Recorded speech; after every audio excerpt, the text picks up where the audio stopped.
Most artists throw these rejects away, but some of my favorite work starts right here. These rejects aren't failures, they're a new playground. Instead of fixing them, I interrupt them. Collage is how I do that. It breaks the pattern, it changes the mood, and gives me something new to react to.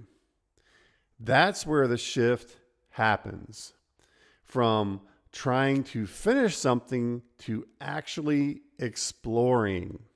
I used to be frustrated by all of this. Now I see it as a pile of ideas just waiting to happen. This is where you build freedom, confidence, and your own style. So before you throw anything away, try this. If you want to go deeper, check out the Deconstruction Lab on Patreon. Link is in the description. Follow for more.